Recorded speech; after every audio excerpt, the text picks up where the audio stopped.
സകലത്തിന്റെയും സൃഷ്ടാം പിതാവുമായ ദൈവത്തിന്റെയും കർത്താവായ യേശുക്രിസ്തുവിന്റെ നാമത്തിൽ ഏവർക്കും സ്നേഹവന്ദനം.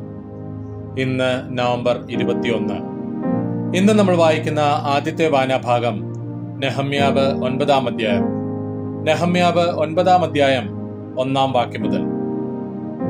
എന്നാൽ ഈ മാസം 24-ാം തീയതി ഇസ്രായേൽ മക്കൾ ഉപവസിച്ചും രട്ടുടുത്തും തലയിൽ പൂഴി വാരിയിട്ടുകൊണ്ട് കൂടി വന്നു.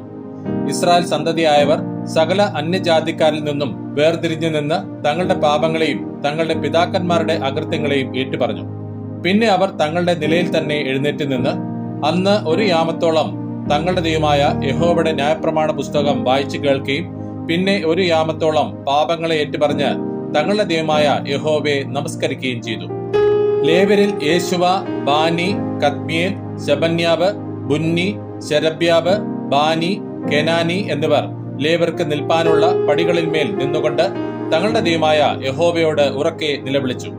പിന്നെ യേശുവ, കദ്മിയേൽ, ബാനി, ഹശബ്ന്യാവ്, ശേരബ്യാവ്, ഹോദിയാവ്, ശെബന്യാവ്, പെദഹ്യാവ് എന്നീ ലേവ്യർ പറഞ്ഞത് എന്തെന്നാൽ, നിങ്ങൾ എഴുന്നേറ്റ് നിങ്ങളുടെ ദൈവമായ യഹോവയെ എന്നേക്കും വാഴ്ത്തുവിൻ. സകല പ്രശംസയ്ക്കും സ്തുതിക്കും മീതെ ഉയർന്നിരിക്കുന്ന നിന്റെ മഹത്വമുള്ള നാമം വാഴ്ത്തപ്പെടുമാറാകട്ടെ.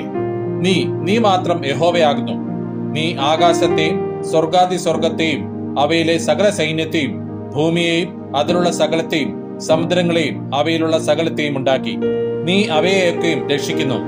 ആകാശത്തിലെ സൈന്യം നിന്നെ നമസ്കരിക്കുന്നു. അബ്രഹാമിനെ തിരഞ്ഞെടുത്ത് അവനെ കൽദേ പട്ടണമായ ഊരിൽ നിന്ന് കൊണ്ടുവന്ന് അവന് അബ്രഹാം എന്ന് പേരിട്ട ദൈവമായ യഹോവ നീ തന്നെ. നീ അവന്റെ ഹൃദയം നിന്റെ മുമ്പാകെ വിശ്വസ്തമായി കണ്ട് കനാന്യർ, ഹിത്യർ, അമോര്യർ, പെരിസ്യർ, യെബൂസ്യർ, ഗിർഗിസ്യർ എന്നിവരുടെ ദേശം കൊടുക്കും. അവന്റെ സന്തതിക്ക് തന്നെ കൊടുക്കുമെന്ന് നീ അവനോട് ഒരു നിയമം ചെയ്തു. നീ നീതിമാനായിരിക്കാൽ നിന്റെ വചനങ്ങളെ നിവർത്തിച്ചുമിരിക്കുന്നു. മിസ്രൈമിൽ ഞങ്ങളുടെ പിതാക്കന്മാരുടെ പീഡയെ നീ കാണുകയും ചെങ്കടലിന്റെ അരികെ വെച്ച് അവരുടെ നിലവിളി കേൾക്കുകയും ഫറവോനിലും അവന്റെ സകല ദാസന്മാരിലും അവന്റെ ദേശത്തിലെ സകല ജനത്തിലും അടയാളങ്ങളും അത്ഭുതങ്ങളും പ്രവർത്തിക്കുകയും ചെയ്തു. അവർ അവരോട് ഡംഭം കാണിച്ചത് നീ അറിഞ്ഞിരുന്നുവല്ലോ. അങ്ങനെ ഇന്നും ഉള്ളതുപോലെ നീ നിനക്ക് ഒരു നാമം സമ്പാദിച്ചിരിക്കുന്നു. നീ കടലിനെ അവരുടെ മുമ്പിൽ വിഭാഗിച്ചു. അവർ കടലിന്റെ നടുവിൽ ഉണങ്ങിയ നിലത്തുകൂടി കടന്നു. അവരെ പിന്തുടരുന്നവരെ നീ പെരുവെള്ളത്തിൽ ഒരു കല്ല് പോലെ ആഴത്തിൽ എറിഞ്ഞുകളഞ്ഞു. നീ പകൽ സമയത്ത് മേഘസ്തംഭം കൊണ്ടും രാത്രി സമയത്ത് അവർ പോകുന്ന വഴിക്ക് വെളിച്ചം കൊടുപ്പാൻ അഗ്നിസ്തംഭം കൊണ്ടും അവരെ വഴി നടത്തി. നീ സീനായ് മലമേൽ ഇറങ്ങി ആകാശത്തിൽ നിന്ന് അവരോട് സംസാരിച്ച് അവർക്ക് ന്യായമായുള്ള വിധികളും സത്യമായുള്ള ന്യായപ്രമാണങ്ങളും നല്ല ചട്ടങ്ങളും കൽപ്പനകളും കൊടുത്തു. നിന്റെ വിശുദ്ധ സഭത്ത് നീ അവരെ അറിയിച്ചു. നിന്റെ ദാസനായ മോശ മുഖാന്തരം അവർക്ക് കൽപ്പനകളും ചട്ടങ്ങളും ന്യായപ്രമാണവും കൽപ്പിച്ചു കൊടുത്തു. അവരുടെ വിശപ്പിന് നീ അവർക്ക് ആകാശത്ത് നിന്ന് അപ്പം കൊടുത്തു. അവരുടെ ദാഹത്തിന് നീ അവർക്ക് പാറയിൽ നിന്ന് വെള്ളം പുറപ്പെടുവിച്ചു. നീ അവർക്ക് കൊടുക്കുമെന്ന് സത്യം ചെയ്ത ദേശത്തെ കൈവശമാക്കുവാൻ ചെല്ലേണ്ടതിന് അവരോട് കൽപ്പിച്ചു. എങ്കിലും അവരും ഞങ്ങളുടെ പിതാക്കന്മാരും അഹങ്കരിച്ച് ദുശാഠ്യം കാണിച്ച് നിന്റെ കൽപ്പനകളെ കേൾക്കാതിരുന്നു. അനുസരിപ്പാൻ അവർക്ക് മനസ്സില്ലായിരുന്നു. നീ അവരിൽ ചെയ്ത അത്ഭുതങ്ങളെ അവർ ഓർക്കാതെ ദുശാഠ്യം കാണിച്ച് തങ്ങളുടെ അടിമപ്പാടിലേക്ക് മടങ്ങിപ്പോകത്തക്കവണ്ണം തങ്ങളുടെ മത്സരത്തിൽ ഒരു തലവനെ നിയമിച്ചു. നീയോ ക്ഷമിപ്പാൻ ഒരുക്കവും കൃപയും കരുണയും ദീർഘക്ഷമയും ദയാസമൃദ്ധിയുമുള്ള ദൈവമാകിയാൽ അവരെ കൈവിട്ട് കളഞ്ഞില്ല. അവർ തങ്ങൾക്ക് ഒരു കാളക്കിടാവിനെ വാർത്തുണ്ടാക്കി. ഇത് നിന്നെ മിസ്രൈമിൽ നിന്ന് കൊണ്ടുവന്ന നിന്റെ ദൈവം എന്ന് പറഞ്ഞ് മഹാകോപഹേതുക്കൾ ഉണ്ടാക്കിയാറേയും നീ നിന്റെ മഹാകരുണ നിമിത്തം അവരെ മരുഭൂമിയിൽ വിട്ടുകളഞ്ഞില്ല. പകലിൽ അവരെ വഴി നടത്തിയ മേഘസ്തംഭവും രാത്രിയിൽ അവർക്ക് വെളിച്ചം കൊടുത്ത് അവർ നടക്കേണ്ടുന്ന വഴി കാണിച്ച അഗ്നിസ്തംഭവും അവരെ വിട്ടുമാറിയതുമില്ല. അവരെ ഉപദേശിക്കേണ്ടതിന് നീ നിന്റെ നല്ല ആത്മാവിനെ കൊടുത്തു. അവരുടെ കൊറ്റിന് മുട്ടുവരാതെ നിന്റെ മന്നയെയും അവരുടെ ദാഹത്തിന് വെള്ളത്തെയും കൊടുത്തു. ഇങ്ങനെ നീ അവരെ 40 സംവത്സരം മരുഭൂമിയിൽ പുലർത്തി. അവർക്ക് ഒന്നും കുറവുണ്ടായില്ല. അവരുടെ വസ്ത്രം പഴകിയില്ല. അവരുടെ കാൽ വീങ്ങിയതുമില്ല. നീ അവർക്ക് രാജ്യങ്ങളെയും ജാതികളെയും അതിർതിരിച്ച് വിഭാഗിച്ചു കൊടുത്തു. അവർ ഹെശ്ബോൻ രാജാവായ സീഹോന്റെ ദേശവും ബാശാൻ രാജാവായ ഓഗിന്റെ ദേശവും കൈവശമാക്കി.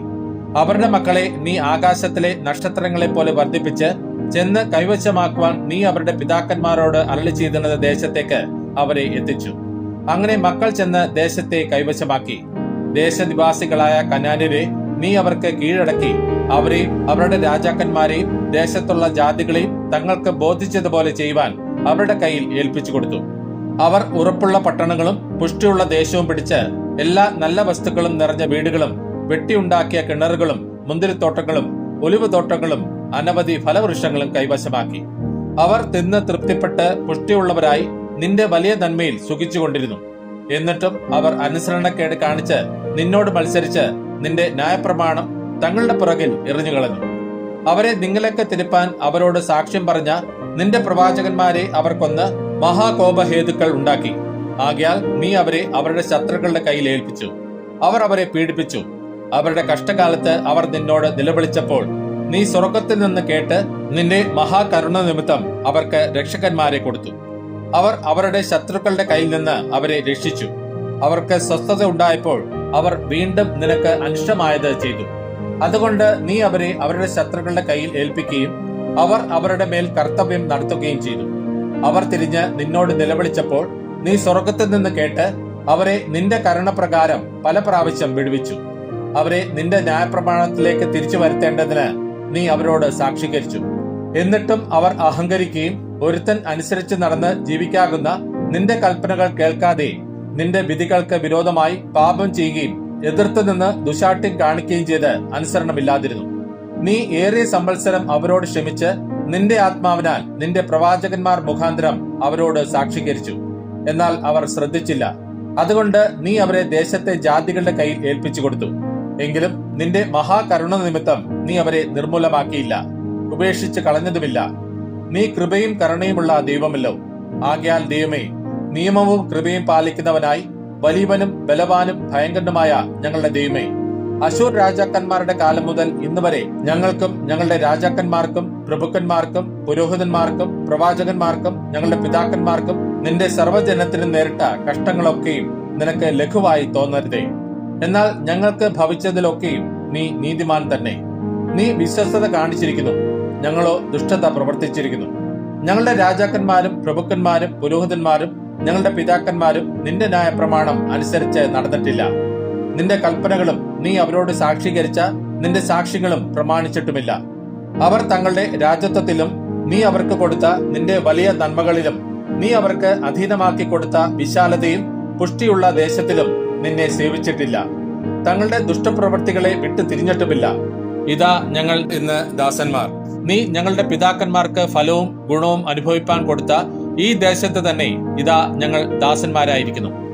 ഞങ്ങളുടെ പാപങ്ങൾ നിമിത്തം നീ ഞങ്ങളുടെ മേൽ ആക്കിയിരിക്കുന്ന രാജാക്കന്മാർക്ക് അത് വളരെ അനുഭവം കൊടുക്കുന്നു. അവർ തങ്ങൾക്ക് ബോധിച്ചതുപോലെ ഞങ്ങളുടെ ദേഹത്തിന്മേലും ഞങ്ങളുടെ കന്നുകാലികളിന്മേലും അധികാരം നടത്തുന്നു. ഞങ്ങൾ വലിയ കഷ്ടത്തിലുമായിരിക്കുന്നു. ഇതൊക്കെയും ഓർത്ത് ഞങ്ങൾ സ്ഥിരമായൊരു നിയമം ചെയ്ത് എഴുതുന്നു. ഞങ്ങളുടെ പ്രഭുക്കന്മാരും ലേവരും പുരോഹിതന്മാരും അതിന് മുദ്രയിടുന്നു. ഇന്ന് നമ്മൾ വായിക്കുന്ന രണ്ടാമത്തെ വായനാഭാഗം ആമോസ് 1-ാം അധ്യായം. ആമോസ് 1-ാം അധ്യായം 1-ാം വാക്യം മുതൽ. തെക്കോവയിലെ ഇടയന്മാരിൽ ഒരുത്തനായ ആമോസ് യഹൂദ രാജാവായ ഊസിയാവിന്റെ കാലത്തും ഇസ്രായേൽ രാജാവായ യോവാശിന്റെ മകനായ യൊരോബെയാമിന്റെ കാലത്തും ഭൂകമ്പത്തിന് 2 സംവത്സരം മുമ്പേ ഇസ്രായേലിനെ കുറിച്ച് ദർശിച്ച വചനങ്ങൾ. അവൻ പറഞ്ഞതോ, യഹോവ സിയോനിൽ നിന്ന് ഗർജിച്ച് യെരൂശലേമിൽ നിന്ന് തന്റെ നാദം കേൾപ്പിക്കും. അപ്പോൾ ഇടയന്മാരുടെ മേച്ചിൽ പുറങ്ങൾ ദുഃഖിക്കും, കർമ്മേലിന്റെ കൊടുമുടി വാടിപ്പോകും. യഹോവ ഇപ്രകാരം അരുളിച്ചെയ്യുന്നു, ദമശ്കേക്കിന്റെ 3-4 അതിക്രമ നിമിത്തം അവർ ഗിലെയാദിനെ ഇരുമ്പ് മെതിവണ്ടി കൊണ്ട് മെതിച്ചിരിക്കാൽ തന്നെ ഞാൻ ശിക്ഷ മടക്കി കളകയില്ല. ഞാൻ ഹസായേൽ ഗ്രഹത്തിൽ ഒരു തീ അയക്കും, അത് ബെൻഹദദിന്റെ അരമനകളെ ദഹിപ്പിച്ചു കളയും. ഞാൻ ദമശ്കിന്റെ ഓടാമ്പൽ തകർത്ത് ആവേൻ താഴ്വരയിൽ നിന്ന് നിവാസിയെയും ഏദേൻ ഗൃഹത്തിൽ നിന്ന് ചെങ്കോൽ പിടിക്കുന്നവനെയും ഛേദിച്ചു കളയും. അരാമ്യർ ബദ്ധന്മാരായി കീറിലേക്ക് പോകേണ്ടി വരുമെന്ന് യഹോവ അരുളിച്ചെയ്യുന്നു. യഹോവ ഇപ്രകാരം അരുളിച്ചെയ്യുന്നു, ഗസയുടെ 3-4 അതിക്രമ നിമിത്തം അവർ ഏദോമിന് ഏൽപ്പിക്കേണ്ടതിന് ബദ്ധന്മാരെ ആസകലം കൊണ്ടുപോയിരിക്കാൽ ഞാൻ ശിക്ഷ മടക്കി കളകയില്ല. ഞാൻ ഗസയുടെ മതിലിനകത്ത് ഒരു തീ അയക്കും, അത് അതിന്റെ അരമനകളെ ദഹിപ്പിച്ചു കളയും. ഞാൻ അസ്തോദിൽ നിന്ന് നിവാസിയെയും അസ്കലോനിൽ നിന്ന് ചെങ്കോൽ പിടിക്കുന്നവനെയും ഛേദിച്ചു കളയും. എന്റെ കൈ എക്രോന്റെ നേരെ തിരിക്കും. ഫിലിസ്തീനിൽ ശേഷിപ്പുള്ളവർ നശിച്ചു പോകുമെന്ന് യഹോവയായ കർത്താവ് അരുളിച്ചെയ്യുന്നു. യഹോവ ഇപ്രകാരം അരുളിച്ചെയ്യുന്നു, സോരിന്റെ 3-4 അതിക്രമ നിമിത്തം അവർ സഹോദര സഖ്യത ഓർക്കാതെ ബദ്ധന്മാരെ ആസകലം ഏദോമിന് ഏൽപ്പിച്ചു കളഞ്ഞിരിക്കാൽ ഞാൻ ശിക്ഷ മടക്കി കളകയില്ല. ഞാൻ സോരിന്റെ മതിലിനകത്ത് ഒരു തീ അയക്കും, അത് അതിന്റെ അരമനകളെ ദഹിപ്പിച്ചു കളയും. യഹോവ ഇപ്രകാരം അരുളി ചെയ്യുന്നു: ഏദോമിന്റെ 3-4 അതിക്രമം നിമിത്തം അവൻ തന്റെ സഹോദരനെ വാളോടുകൂടെ പിന്തുടർന്ന് തന്റെ കോപം സദാകാലം കടിച്ചു കീറുവാൻ തക്കവണ്ണം സഹതാപം വിട്ടുകളയുകയും ദ്വേഷം സദാകാലം വെച്ചുകൊള്ളുകയും ചെയ്തിരിക്കാൽ ഞാൻ ശിക്ഷ മടക്കി കളകയില്ല. ഞാൻ തേമാനിൽ ഒരു തീ അയക്കും, അത് ബൊസ്രയിലെ അരമനകളെ ദഹിപ്പിച്ചു കളയും.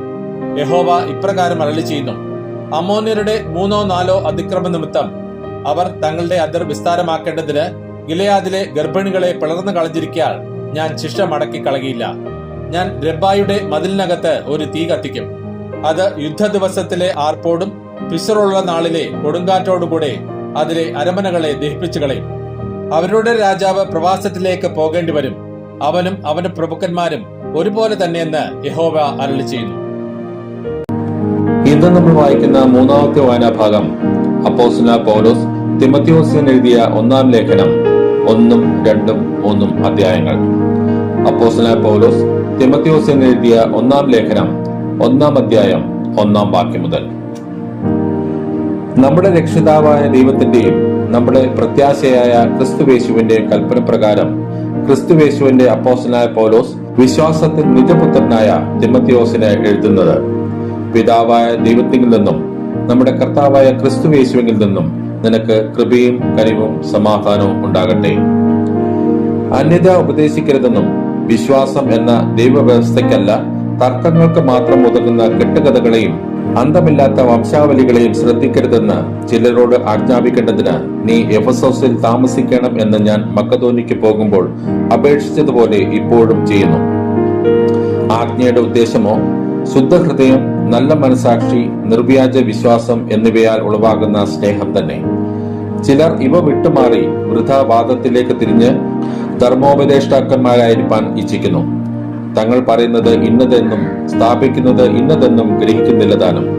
ന്യായപ്രമാണമോ നീതിമാനല്ല, അധർമ്മികൾ, അഭക്തർ, അനുസരണക്കെട്ടവർ, പാപികൾ, അശുദ്ധർ, ബാഹ്യന്മാർ, പിതൃഹന്താക്കൾ, മാതൃഹന്താക്കൾ, കൊലപാതകർ, ദുർനടപ്പുകാർ, പുരുഷമൈഥുനക്കാർ, നരമോഷ്ടാക്കൾ, ഭോഷ്ക് പറയുന്നവർ, കള്ളസത്യം ചെയ്യുന്നവർ എന്നീ വകക്കാർക്കും പഥ്യോപദേശത്തിന് വിപരീതമായ മറ്റ് ഏതിനും അത്രേ വെച്ചിരിക്കുന്നത് എന്ന് ഗ്രഹിച്ചുകൊണ്ട് അതിനെ ന്യായോചിതമായി ഉപയോഗിച്ചാൽ ന്യായപ്രമാണം നല്ലത് തന്നെ എന്ന് നാം അറിയുന്നു. ഈ പരിജ്ഞാനം എങ്കൽ ഭരമേൽപ്പിച്ചിരിക്കുന്നതായി ധന്യനായ ദൈവത്തിന്റെ മഹത്വമുള്ള സുവിശേഷത്തിന് അനുസാരമായത് തന്നെ. എനിക്ക് ശക്തി നൽകിയ ക്രിസ്തുവേശു എന്ന നമ്മുടെ കർത്താവ് എന്നെ വിശ്വസ്തൻ എന്ന് എണ്ണി ശുശ്രൂഷയ്ക്കാക്കിയത് കൊണ്ട് ഞാൻ അവനെ സ്തുതിക്കുന്നു. മുമ്പേ ഞാൻ ദൂഷകനും ഉപദ്രവിയും നിഷ്ഠൂരനും ആയിരുന്നു. എങ്കിലും അവിശ്വാസത്താൽ അറിയാതെ ചെയ്തതാകൊണ്ട് എനിക്ക് കരുണ ലഭിച്ചു. നമ്മുടെ കർത്താവിന്റെ കൃപ ക്രിസ്തുവേശുവിലുള്ള വിശ്വാസത്തോടും സ്നേഹത്തോടും കൂടെ അത്യന്തം വർദ്ധിച്ചുമിരിക്കുന്നു. ക്രിസ്തുവേശു പാപികളെ രക്ഷിപ്പാൻ ലോകത്തിൽ വന്നു എന്നുള്ളത് വിശ്വാസിയവും എല്ലാവരും അംഗീകരിപ്പാൻ യോഗ്യവുമായ വചനം തന്നെ. ആ പാപികളിൽ ഞാൻ ഒന്നാമൻ. എന്നിട്ടും യേശുക്രിസ്തു നിത്യജീവനായിക്കൊണ്ട് തന്നിൽ വിശ്വസിപ്പാനുള്ളവർക്ക് ദൃഷ്ടാന്തത്തിനായി സകല ദീർഘക്ഷമയും ഒന്നാമനായ എന്നിൽ കാണിക്കേണ്ടതിന് എനിക്ക് കരുണ ലഭിച്ചു. നിത്യരാജാവായി അക്ഷയനും അദൃശ്യനുമായ ഏകദൈവത്തിന് എന്നേക്കും ബഹുമാനവും മഹത്വവും ആമേൻ. മകനെ തിമോഥെയോസേ, നിന്നെക്കുറിച്ച് മുമ്പുണ്ടായ പ്രവചനങ്ങൾക്ക് ഒത്തവണ്ണം ഞാൻ ഈ ആജ്ഞ നിനക്ക് ഏൽപ്പിക്കുന്നു. നീ വിശ്വാസവും നല്ല മനസാക്ഷിയും ഉള്ളവനായി അവയെ അനുസരിച്ച് നല്ല യുദ്ധസേവ ചെയ്യുക. ചിലർ നല്ല മനസാക്ഷി തള്ളിക്കളഞ്ഞിട്ട് അവരുടെ വിശ്വാസക്കപ്പൽ തകർന്നുപോയി. ഹുമനയോസും അലക്സണ്ടറും ഈ കൂട്ടത്തിൽ ഉള്ളവരാകുന്നു. അവർ ദൂഷണം പറയാതിരിക്കാൻ പഠിക്കേണ്ടതിന് ഞാൻ അവരെ സാത്താനെ ഏൽപ്പിച്ചിരിക്കുന്നു. അപ്പോസ്തലനായ പൗലോസ് തിമോഥെയോസിന് എഴുതിയ 1-ാം ലേഖനം 2-ാം അധ്യായം 1-ാം വാക്യം മുതൽ. എന്നാൽ സകല മനുഷ്യർക്കും നാം സർവഭക്തിയോടും ഘനത്തോടും കൂടെ സാവധാനതയും സ്വസ്ഥതയുമുള്ള ജീവനം കഴിക്കേണ്ടതിന് വിശേഷാൽ രാജാക്കന്മാർക്കും സകല അധികാരസ്ഥന്മാർക്കും വേണ്ടി യാചനയും പ്രാർത്ഥനയും പക്ഷപാതവും സ്തോത്രവും ചെയ്യണമെന്ന് ഞാൻ സകലത്തിനു മുമ്പേ പ്രബോധിപ്പിക്കുന്നു. അത് നമ്മുടെ രക്ഷിതാവായ ദൈവത്തിന്റെ സന്നിധിയിൽ നല്ലതും പ്രസാദകരവും ആകുന്നു. അവൻ സകല മനുഷ്യരും രക്ഷപ്രാപിപ്പാനും സത്യത്തിന്റെ പരിജ്ഞാനത്തിൽ എത്തുവാനും ഇച്ഛിക്കുന്നു. ദൈവം ഒരുവനല്ലോ, ദൈവത്തിനും മനുഷ്യർക്കും മധ്യസ്ഥനും ഒരുവൻ. എല്ലാവർക്കും വേണ്ടി മറുവിലയായി തന്നെത്താൻ കൊടുത്ത മനുഷ്യനായ ക്രിസ്തുയേശു തന്നെ. തക്ക സമയത്ത് അറിയിക്കേണ്ട ഈ സാക്ഷ്യത്തിനായി ഞാൻ പ്രസംഗിയും അപ്പോസ്തലനുമായി ഭോഷ്കല്ല പരമാർത്ഥം തന്നെ പറയുന്നു. ജാതികളെ വിശ്വാസവും സത്യവും ഉപദേശിപ്പാൻ നിയമിക്കപ്പെട്ടിരിക്കുന്നു. ആകയാൽ പുരുഷന്മാർ എല്ലായിടത്തും കോപവും വാഗ്വാദവും വിട്ടകന്ന് വിശുദ്ധ കൈകളെ ഉയർത്തി പ്രാർത്ഥിക്കണമെന്ന് ഞാൻ ആഗ്രഹിക്കുന്നു. അവണ്ണം സ്ത്രീകളും യോഗ്യമായ വസ്ത്രം ധരിച്ച് ലജ്ജാശീലത്തോടും സുബോധത്തോടും കൂടെ തങ്ങളെ അലങ്കരിക്കണം. പിന്നിയ തലമുടി, പൊന്ന്, മുത്ത്, വിലയേറിയ വസ്ത്രം എന്നിവ കൊണ്ടല്ല, ദൈവഭക്തിയെ സ്വീകരിക്കുന്ന സ്ത്രീകൾക്ക് ഉചിതമാകും വണ്ണം സൽപ്രവൃത്തികളെ കൊണ്ടത്രേ അലങ്കരിക്കേണ്ടത്.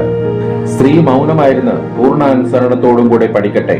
മൗനമായിരിക്കാനല്ലാതെ ഉപദേശിപ്പാനോ പുരുഷന്റെ മേൽ അധികാരം നടത്തുവാനോ ഞാൻ സ്ത്രീയെ അനുവദിക്കുന്നില്ല. ആദാം ആദ്യം നിർമ്മിക്കപ്പെട്ടു, പിന്നെ ഹവ്വ. ആദാമല്ല, സ്ത്രീ അത്രേ വഞ്ചിക്കപ്പെട്ട് ലംഘനത്തിൽ അകപ്പെട്ടത്. എന്നാൽ വിശ്വാസത്തിലും സ്നേഹത്തിലും വിശദീകരണത്തിലും സുബോധത്തോടെ പാർക്കുന്നുവെങ്കിൽ അവർ മക്കളെ പ്രസവിച്ച് രക്ഷ പ്രാപിക്കും. അപ്പോസ്തലനായ പൗലോസ് തിമോഥെയോസിന് എഴുതിയ 1-ാം ലേഖനം 3-ാം അധ്യായം 1-ാം വാക്യം മുതൽ. ഒരുവൻ അധ്യക്ഷ സ്ഥാനം കാംക്ഷിക്കുന്നുവെങ്കിൽ നല്ല വേല ആഗ്രഹിക്കുന്നു എന്നുള്ളത് വിശ്വാസയോഗ്യം ആകുന്നു. എന്നാൽ അധ്യക്ഷൻ നിരപവാദ്യനായി ഏക ഭാര്യയുടെ ഭർത്താവും നിർമ്മതനും ജിതേന്ദ്രിയനും സുശീലനും അതിഥിപ്രിയനും ഉപദേശിപ്പാൻ സമർത്ഥനും ആയിരിക്കണം. മദ്യപ്രിയനും തല്ലുകാരനും അരുത്.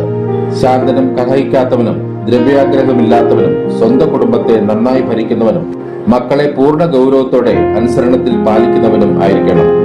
സ്വന്തം കുടുംബത്തെ ഭരിപ്പാൻ അറിയാത്തവൻ ദൈവസഭയെ എങ്ങനെ പരിപാലിക്കും? നിഗളിച്ചിട്ട് പിശാചിന് വന്ന ശിക്ഷാവിധിയിൽ അകപ്പെടാതിരിപ്പാൻ പുതിയ ശിഷ്യനും അരുത്.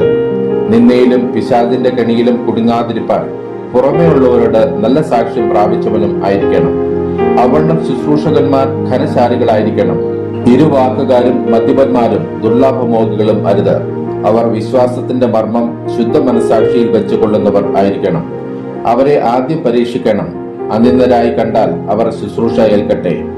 അവണ്ണം സ്ത്രീകളും ഘനശാലികളായി ഏഷണി പറയാതെ നിർമ്മതമാരും എല്ലാറ്റിലും വിശ്വസ്തമാരുമായിരിക്കണം. ശുശ്രൂഷകന്മാർ ഏകഭാര്യയുള്ള ഭർത്താക്കന്മാരും മക്കളെയും സ്വന്തം കുടുംബങ്ങളെയും നന്നായി ഭരിക്കുന്നവരും ആയിരിക്കണം. നന്നായി ശുശ്രൂഷ ചെയ്തിട്ടുള്ളവർ തങ്ങൾക്ക് നല്ല നിലയും ക്രിസ്തുവേശുവിലുള്ള വിശ്വാസത്തിൽ വളരെ പ്രാഗൽഭ്യവും സമ്പാദിക്കുന്നു.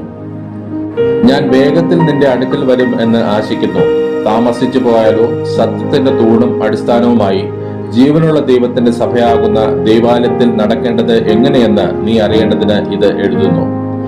അവൻ ജഡത്തിൽ വെളിപ്പെട്ടു, ആത്മാവിൽ നീതീകരിക്കപ്പെട്ടു, ദൂതന്മാർക്ക് പ്രത്യക്ഷനായി, ജാതികളുടെ ഇടയിൽ പ്രസംഗിക്കപ്പെട്ടു, ലോകത്തിൽ വിശ്വസിക്കപ്പെട്ടു, തേജസ്സിൽ എടുക്കപ്പെട്ടു എന്നിങ്ങനെ ദൈവഭക്തിയുടെ മർമ്മം സമ്മതാമണ്ണം വലിയതാകുന്നു. ഇന്ന് നമ്മൾ വായിച്ചു കേട്ട ഈ വേദഭാഗങ്ങളാൽ പിതാവായ ദൈവത്തിൽ നിന്നും കർത്താവായ ക്രിസ്തുവേശുവിൽ നിന്നും ഏവർക്കും കൃപയും കനിവും സമാധാനവും ഉണ്ടാകട്ടെ. ആമേൻ.